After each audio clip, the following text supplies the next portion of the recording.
Hello guys, this is a video on a fabulous novel, George Orwell's 1984. George Orwell was born Eric Arthur Blair. George Orwell was the pen name or pseudonym. He was a British novelist and journalist, and he was born in Bengal in India, where his father worked at that time. He was educated in England and later joined the Imperial Police in Burma. At this time, he did not like imperialism and he was also unwell. So after 5 years in Burma, he resigned his post and returned to England to be a writer. He described these experiences in his first book, Down and Out in Paris and London, followed by his first novel, Burmese Days. And then Orwell became a regular contributor to the Adelphi. From this time onwards, he began to write a lot of journalistic works. The major work on poverty of the unemployed miners in northern England came in The Road to Vegan Pier. It's a major pioneering work on journalism. Later, Orwell traveled to Spain. By this time, he had emerged as a writer. He had started writing novels such as A Clergyman's Daughter, Keep the Aspidistra Flying, Coming Up for Air. All these came in the 30s. And he traveled to Spain to fight in the Spanish Civil War against Franco's nationalists on the side of the Socialist Republicans. And he was forced to flee from Soviet-backed communists there because they suppressed revolutionary socialist dissenters. Communists and socialists were fighting. And this experience turned Orwell into a lifelong anti-Stalinist. Now, Orwell began to work for BBC.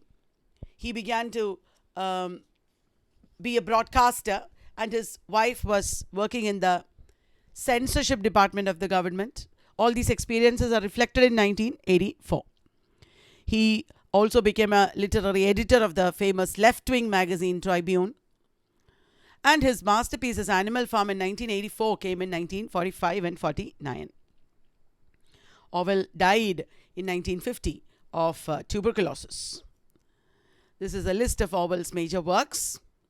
First, Down and Out in Paris and London, followed by Burmese Days and A Clergyman's Daughter, Keep the Aspidistra Flying. After that came The Road to Vegan Pier. The novel set in, non-fiction work set in Spain is Homage to Catalonia. Animal Farm in 1984. 1984, as you know, is a dystopian novel. It shows a future community. And it is final book of Orwell completed in his lifetime. It follows the life of Winston Smith, a low-ranking member of the party. The party is ruling the country called Airstrip 1. Airstrip 1 is a province in Oceania. And it was published in 1949 as a warning against totalitarianism. This is just 1 year before Orwell died. The historical context. There were at least major three events that happened at this time. The Great Purge of the 1930s. That is Stalin's Great Purge. Stalin was the leader of the Communist Party of the Soviet Union. And that was from 1929 to 53. His brand of communism led to a suppression of all dissidents, and including Leon Trotsky. And this led to the death of many, many people. This led to statewide propaganda. Stalinism is reflected in 1984 very deeply. Spanish Civil War also was another important event, 1936 to 39. There was the civil war in Spain between the Republicans and the supporters of Franco, the dictator, the nationalists. They were fascists. Now, even the communists, socialists of the Spanish Civil War were divided. You can't trust even the socialists that you see from the experience, Orwell's experience of the Spanish Civil War. Then World War II. It was also an example of the destructive power of totalitarianism. Adolf Hitler's Nazism led to the Holocaust. And a lot of people like Jews, the Romani people, gay people, etc. were obliterated as the Untermensch or the subhumans in the concentration camps. Orwell supported, of all the isms, Orwell supported socialism. But he was aware of the pitfalls of socialism as well. Now coming to the novel, in 1984 the world is divided into three superpowers. They are Oceania, Eurasia and East Asia. Oceania is North America, South Africa, Australia, New Zealand and the United Kingdom. Eurasia is Soviet Union and continental Europe. East Asia refers to China, Japan, Korea. This was actually the division into First World, Second World and Third World during the Cold War. And in Oceania, the novel is set. It is nothing other than England. Not England. Oceania is a large province, a large country, superpower, a large area, where airstrip one is England. And London is still the capital. Winston actually does not even know whether it is 1984 this year, because the party propagates only lies. He realizes in the novel. So this pink region is Oceania. Orange region is Eurasia. And this is East Asia. Now, to talk about the novel, in Airstrip 1 or in London, there are three political groups, social classes that is. The party is ruling and the inner party is the minority. They are the people who rule over the outer party members and the proles or the proletariats, the working classes. The party has three slogans: ignorance is strength, freedom is slavery, war is peace.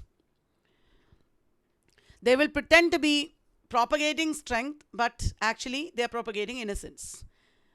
They are saying something and doing another thing. This is called double think.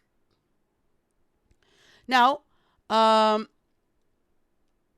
the proles are still human beings. They are free. But the outer party members, the lower members of the party, they are the people who are oppressed by the inner party members.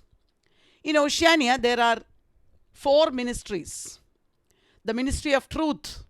It is called Truth, but is engaged in propagating lies. Ministry of Truth is in charge of creating a new history to suit the party doctrines. And our protagonist, Winston Smith, works there. Ministry of Love is about oppression and torture, far from love. It maintains law and order. Ministry of Peace conducts war with Eurasia and East Asia. And this also keeps changing. At the beginning, they were fighting with Eurasia, but suddenly they move against East Asia and start fighting them with the support of Eurasia. So, history has to be constantly rewritten to suit all these things. And then Ministry of Plenty. Ministry of Plenty propagates poverty. There are technological inventions in 1984 that control the people. There are telescreens everywhere through which people can be fed party doctrines and also controlled. Every activity of the people is controlled by the monitored and controlled by the telescreens. And Big Brother is the leader of the inner party. And Big Brother is watching you, is a poster that you see everywhere. See, like this. This was a World War I poster that actually was propagated in England. Now there are other technologies like memory holes or incinerators that burn all incremental material. Versificators that help you to write fiction, etc. Now for a plot analysis of the novel. There are three parts in the novel. The first part shows the protagonist Winston Smith leading a very somber mechanical life. and he is completely subjugated by the party. Slowly he begins to rebel. He begins to think for himself and rebel. And his first act of rebellion is what the novel starts with, which is buying a diary and writing in it. Winston Smith is a citizen of the state which controls private thoughts. You can do thought crime if you think against the party and the big brother, you know. And he keeps a secret diary, which is a very big crime. And in the diary, he writes down with big brother several times. For this, he can be killed. So, this is also a very rebellious act, even to write in a diary. The novel begins by making the statement that the clock strikes 13. This is a 24-hour clock, that's why it strikes 13. It was a cold, bright day in April, and the clocks were striking 13. But it also shows a very odd situation that is to come. The novel prepares us for the sinister oddities of this country. From the beginning, you see that Winston is different from the rest of the people. For example, his neighbors, the Parsons, are very blind followers of the party. And Winston slowly realizes that the party is propagating lies. And he is sad that nobody realizes this. He, however, dreams of a better past and a better future. An idyllic pastoral landscape is there coming in his dreams. He keeps dreaming. And that is the landscape called Golden Country. He longs for a better life or a better future. He keeps thinking of his past. He cannot remember anything from his past. And he keeps dreaming of his mother and sister who sacrificed their life. And he also tries to get to know of his past from some old people.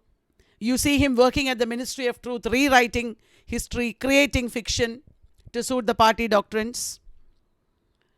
And then every day he keeps seeing a dark-haired girl from the fiction department. And he thinks that she is the spy. She is a spy, he thinks, and he hates her. But one day she passes him a letter and tells him, I love you. Now, the girl and Winston meet very secretly. And they would say half a sentence on one day and the rest of the second sentence another day, like that.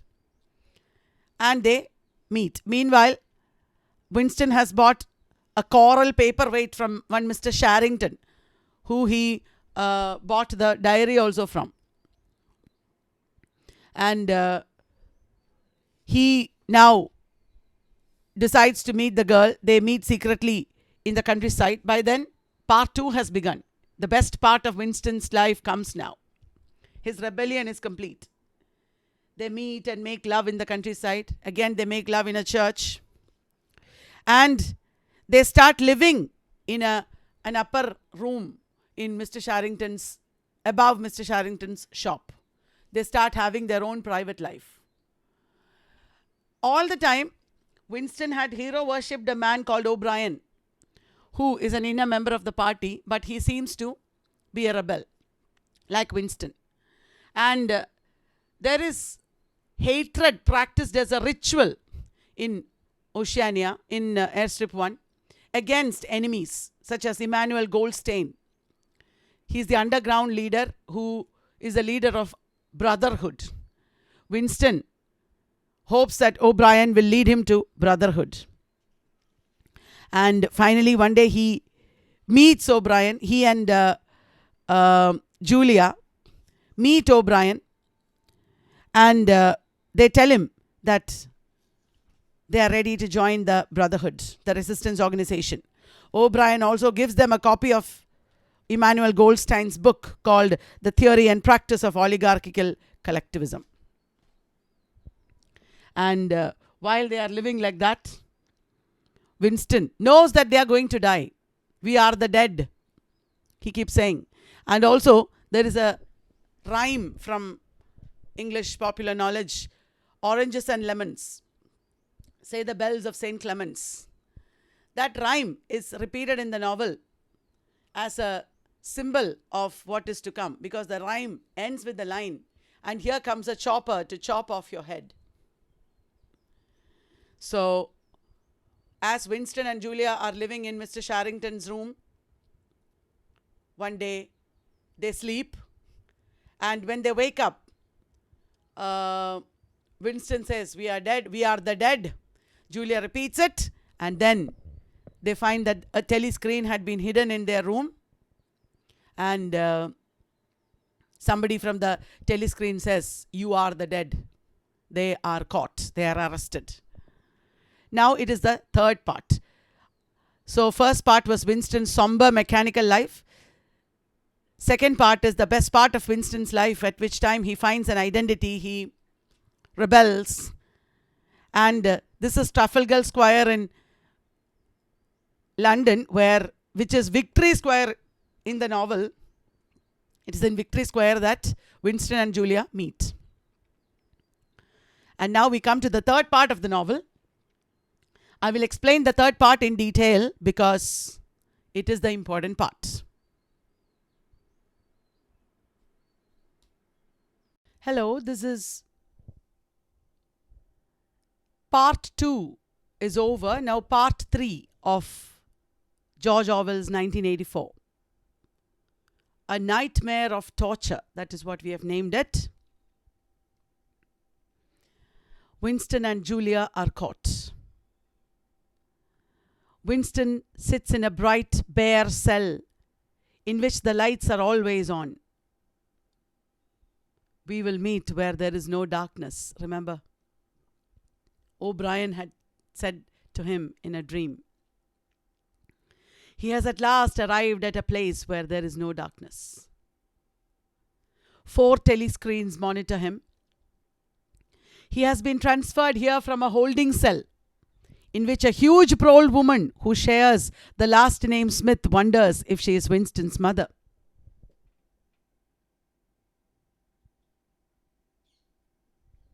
In his solitary cell, he keeps on thinking. Whatever his physical sensations were, a little under control, the terror returned. Sometimes with a fading hope, he thought of O'Brien and the razor blade. It was thinkable that the razor blade might arrive concealed in his food, if he were ever fed.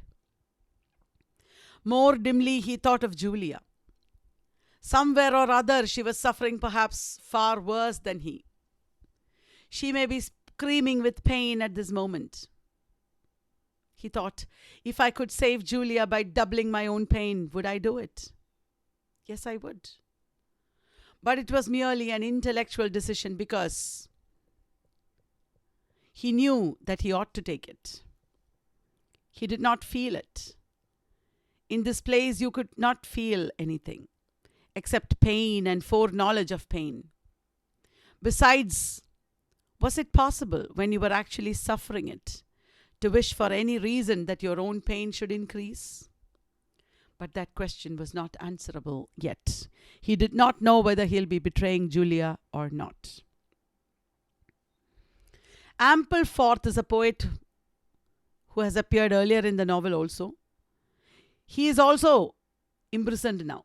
His crime was when he was translating and editing Rudyard Kipling's poetry, rewriting it to suit the present situation, he left the word God to rhyme with rod.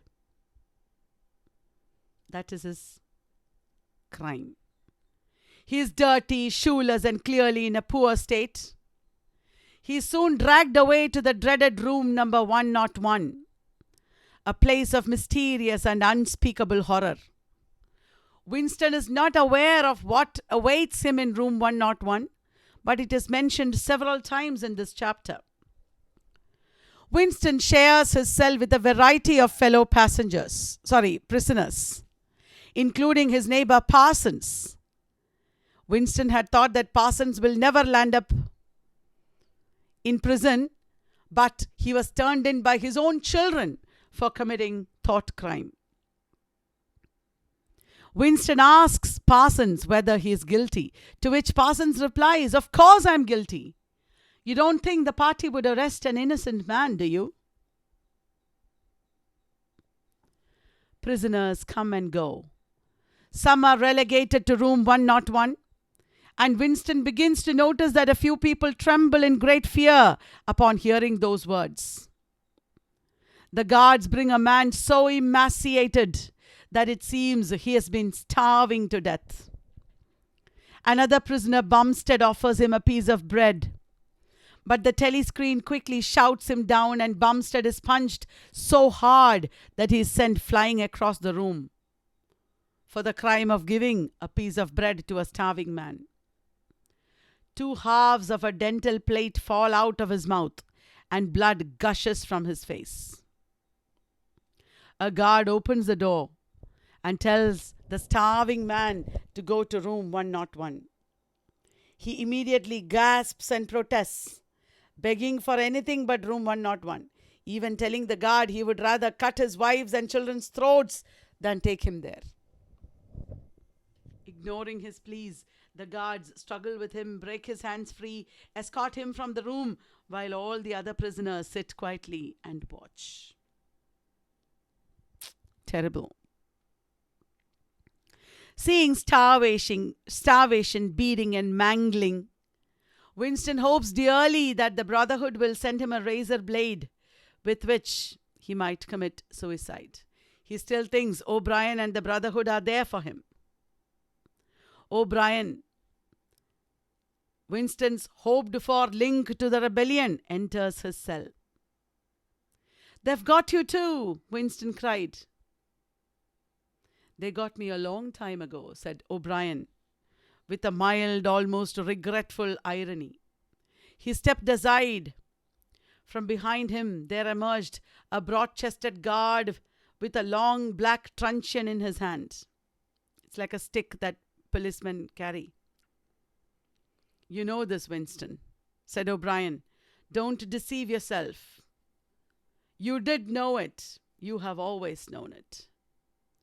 The guard slams the truncheon into Winston's elbow, and everything explodes in pain. One question, at any rate, was answered. Never for any reason on earth could you wish for an increase of pain. Of pain you could wish only one thing, that it should stop. Nothing in the world was as bad as physical pain. In the face of pain there are no heroes, no heroes.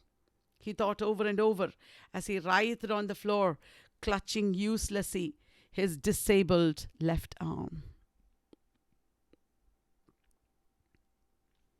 Winston is in a cell, drifting in and out of consciousness because of endless interrogations and beatings. He confesses to all kinds of things he has never done. When his questioners become party intellectuals, he is forced to suffer face slapping, ear ringing, and standing on one foot for long periods. Throughout all of this, O'Brien is always nearby. O'Brien being there all the time is suggesting the fact that somehow O'Brien is part of Winston's own mind. Or perhaps that O'Brien is like an all-seeing being, like God. He is always there in that room. O'Brien has a dial and a lever. He is able to bring physical pain to Winston of varying degrees using the dial. He hooks Winston to a machine which can inflict pain on a scale from 0 to 100. The pain can be increased or decreased depending on Winston's answers. Once he raises it to 40, he says Winston is at the Ministry of Love. because he failed in humanity, in self-discipline. Would not make the act of submission. Winston would not make the act of submission, which is the price of sanity. O'Brien explains, reality exists in the human mind and nowhere else. This is a very important chapter. Chapters 2 and 3 of part 3 are very important. Here, O'Brien is brainwashing Winston, converting Winston to the party's ideology.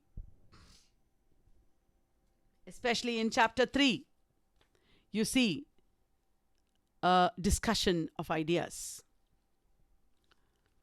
O'Brien is reprogramming Winston's mind so that he believes the party's truth of the moment, that history has never been revised. Winston has to believe this. He has to stop thinking originally. And that when he holds up 4 fingers, Winston should think that he's holding up 5. Why? Party says 2 plus 2 is 5 is because they want work to be done in 5 years to be completed in 4 years. That's why originally. Winston asks, how can I help seeing what is in front of my eyes? 2 and 2 are 4. Sometimes, Winston. Sometimes they are 5. Sometimes they are 3. Sometimes they are all of them at once. You must try harder. It is not easy to become sane. What the party believes is sane. Everything else is insanity for them. As O'Brien increases the pain with a dial, Winston agrees to accept that O'Brien is holding up 5 fingers, though he knows that O'Brien is actually holding up only 4. He agrees that anything O'Brien wants him to believe is true. And he tells Winston that Winston's current outlook is insane, that torture will cure him. O'Brien tells Winston that party has perfected the system practiced by the Inquisition. The Nazis, the Soviets, all of them used this system, it seems. The party has perfected it. It has learned how to eliminate its enemies without making martyrs of them. It converts them and ensures that in the eyes of the people, they cease to exist. O'Brien reveals to Winston that people are brought to the ministry of love not to force them to confess, but to cure them. It's a disease that they are being cured of. He discusses how past regimes tortured and killed their enemies, but did not work to change them. In contrast, the party converts and changes their enemies. In the past, they just killed their enemies. The party is doing a great thing because it changes their enemies before they kill them. Let me read. When finally you surrender to us, you must be of your own free will. We do not destroy the heretic because he resists us. So long as he resists us, we never destroy him. We convert him. We capture his inner mind. We reshape him. We burn all evil and all illusion out of him. We bring him over to our side, not in appearance, but genuinely, heart and soul. We make him one of ourselves before we kill him. It is intolerable to us that an erroneous thought should exist anywhere in the world, however secret and powerless it may be. Even in the instant of death, we cannot permit any deviation. In the old days, the heretic walked to the stake, still a heretic, proclaiming his heresy, exulting in it. Even the victim of the Russian purges could carry rebellion locked up in his skull as he walked down the passage, waiting for the bullet.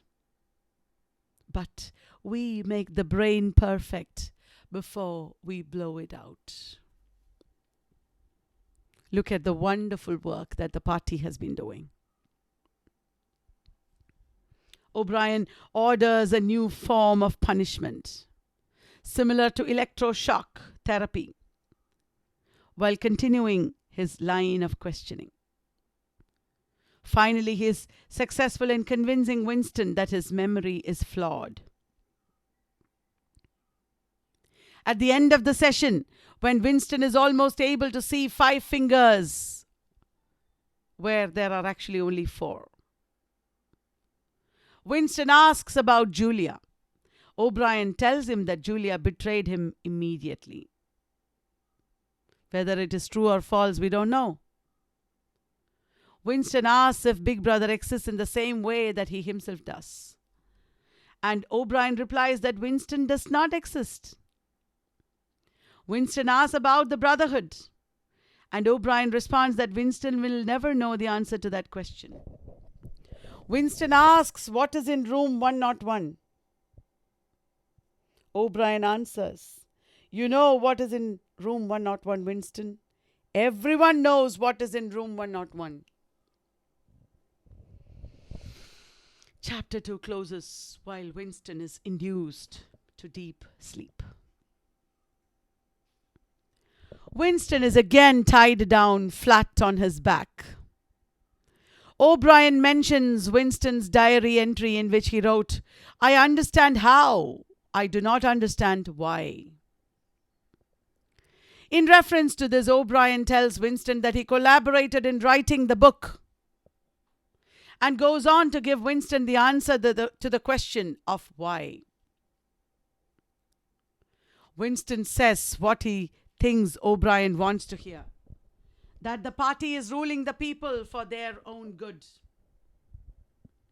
O'Brien dials up the pain threshold. Wrong. O'Brien goes on to explain, "We're not interested in the good of others. We're interested solely in power."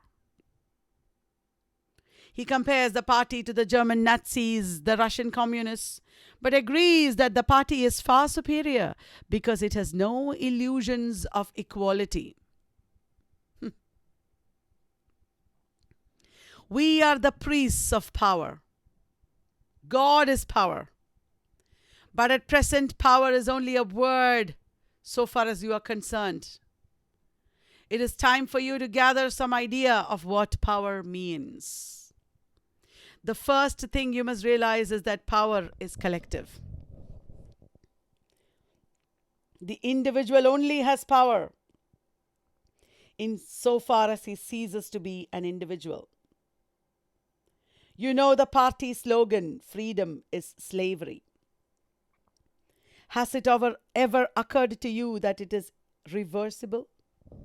Slavery is freedom. Alone, free, the human being is always defeated. It must be so because every human being is doomed to die, which is the greatest of all failures. But if he can make complete, utter submission, if he can escape from his identity, if he can merge himself in the party so that he is the party, then he is all-powerful and immortal. You don't need an identity. You should merge with the party. That is what he's saying. O'Brien continues to explain party doctrine in chapter 3, alternately dialing up and dialing down the level of pain according to how well Winston's answers agree or disagree with what Winston believes. Not with what Winston believes, but with the party tenets. What Winston believes is immaterial. He should be answering what the party believes. O'Brien wants to make Winston a parrot of the party. Winston continues to hold tight to ideas he knows to be true, such as gravity exists. The earth has existed for millions of years. The stars are millions of light years away. And the party will one day fail. O'Brien counters that if Winston is a man, he is the last one on earth. Winston admits feeling superior to O'Brien. At which point O'Brien plays a tape revealing the irony of Winston's statement, in which Winston agrees to do anything in support of the Brotherhood, including murder, espionage, etc. What irony!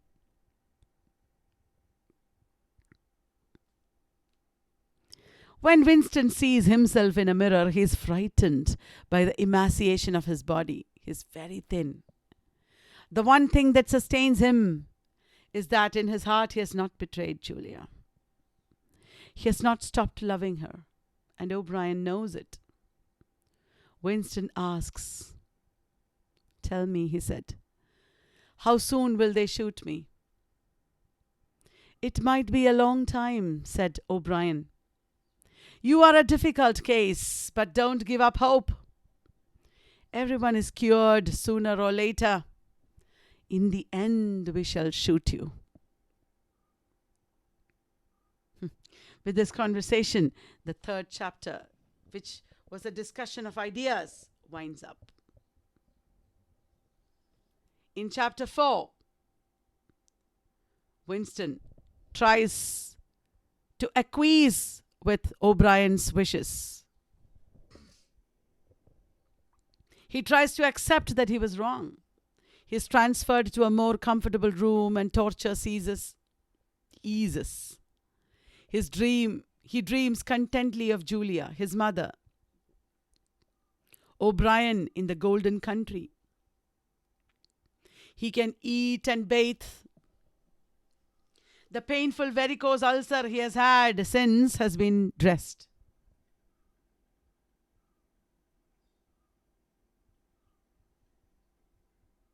He concludes that he was foolish to oppose the party alone and tries to make himself believe in party slogans. He had been given a slate, and he writes on the slate, "Freedom is slavery. 2 and 2 make 5. God is power."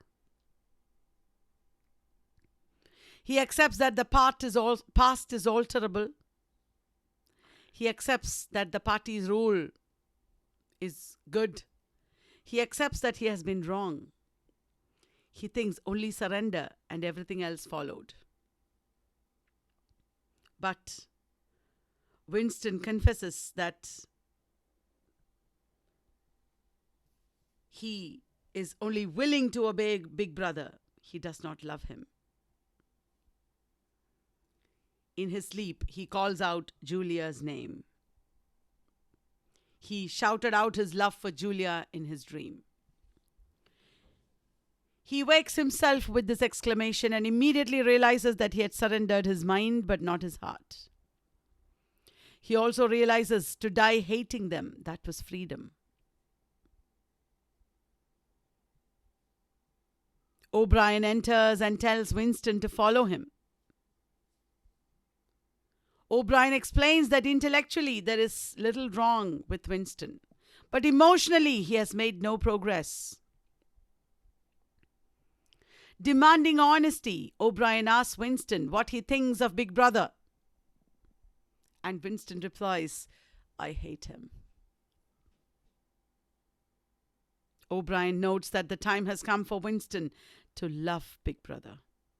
Chapter 4 ends with Winston being sent to room 101.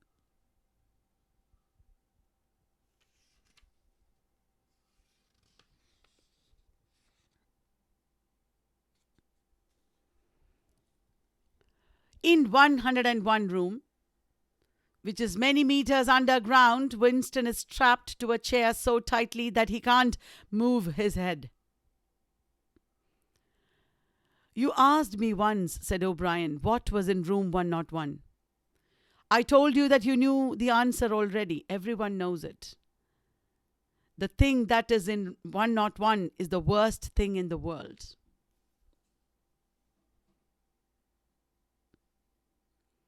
He reminds Winston of his worst nightmare, the dream of being in a dark place with something terrible on the other side of the wall. In room 101, your worst fears come true. He informs O'Brien informs Winston that rats are on the other side of the wall. O'Brien picks up the cage, which houses huge rats, and sets it down next to Winston. O'Brien explains that rats are carnivorous and are known to eat infants and attack sick or dying people. O'Brien shows Winston a mask that looks like a kind of fencer masks with a fine mesh covering for the face. This mask, however, had 2 compartments. Winston's face fits in one compartment, and the 2 hungry sewer rats in the other. He says that when he presses a lever, the door will slide up and the rats will leap onto Winston's face and eat it. With the writhing, starving rats just inches away, Winston cracks. When the mask is inches from his face, he screams. He screams, "Do it to Julia." He betrays Julia. He does not want to be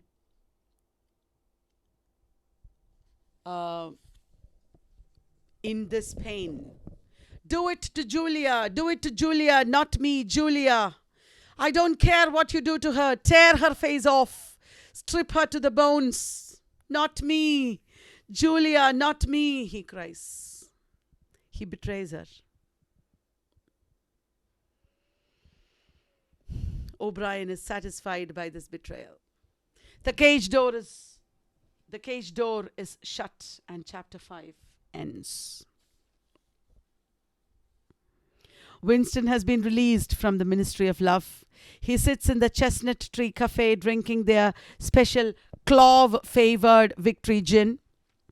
He is listening to the telescreen, awaiting a bulletin about a battle between Oceania and Eurasia. Winston is worried because he thinks the news will be bad. As he plays chess, he traces the equation 2 plus 2 makes 5. He traces it in the dust on the table and thinks of Julia. They saw each other once after being released, purely by chance. He followed her on her walk, always a few feet behind. Eventually she stopped, and he put his arm round her waist but felt revulsion at the thought of making love to her. She did not respond. Her body felt rigid and lifeless. The work of the party is complete. The thoughtfulness did not care about them now. So the 2 could have even talked or even made love. But both of them were so completely changed that they did not care about each other. After some time, she told him, "I betrayed you." And he told her the same. Sometimes they threaten you with something you can't stand up to or even think about. And then you say, "Don't do it to me, don't do it to me, don't do it to somebody else. Do it to so-and-so." And perhaps you might pretend afterwards that it was only a trick, that you just said it to make them stop and didn't really mean it. But that isn't true. At the time when it happens, you do mean it. You think there's no other way of saving yourself, and you're quite ready to save yourself that way. You want it to happen to the other person. You don't give a damn what they suffer. All you care about is yourself. They pretended they would meet again, but neither cared enough to do so.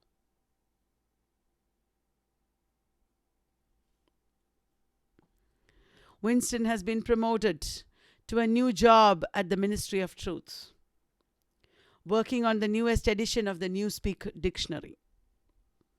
He still has memories of an earlier time, even of his childhood, but he pushes them out of his mind. After all, he knows now that they are false. On the telescreen, the announcer says that Oceania won the battle. There is cheering in the street and Winston is relieved. He has a waking dream in which he is back in the ministry of love and has been forgiven. As Winston walks down the hall, the narrator explains that finally the long hoped for bullet was entering his brain.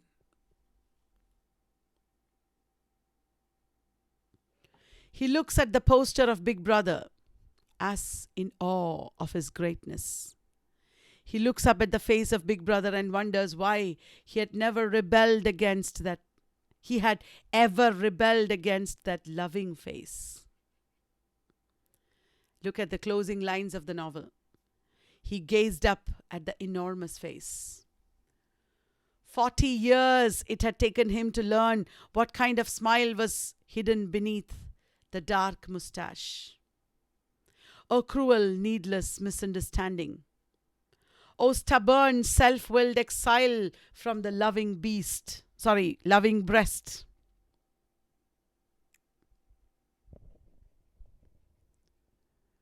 Two gin-scented tears trickled down the sides of his nose.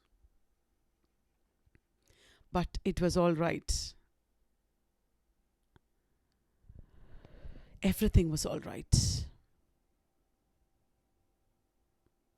The struggle was finished.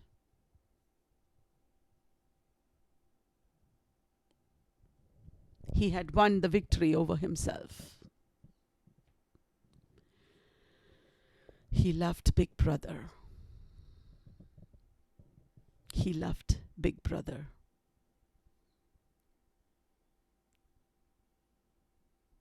That is the end of the novel.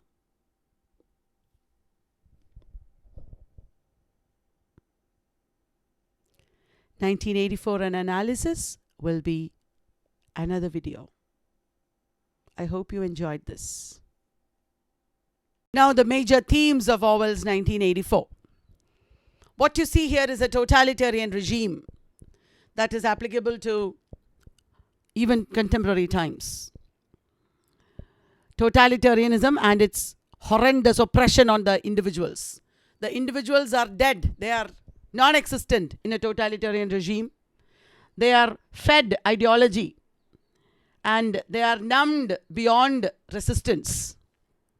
All this is achieved through propaganda, for which newspapers, literature, history, arts, and technology serve. This propaganda is deeply rooted in Stalinist time, Nazi times, World War II times. In World War II times, all countries engaged in this kind of propaganda. And the class struggle. How in all societies class emerges and how the lower classes struggle against their oppression inevitably. And the whole novel is about Winston trying to attain independence and identity and attaining it in the second part of the novel and finally being crushed in the third part. So this is a magnificent novel with a lot of depth and contemporary relevance. I hope you enjoyed this novel. Please read it on your own and do your own research also. Thank you very much.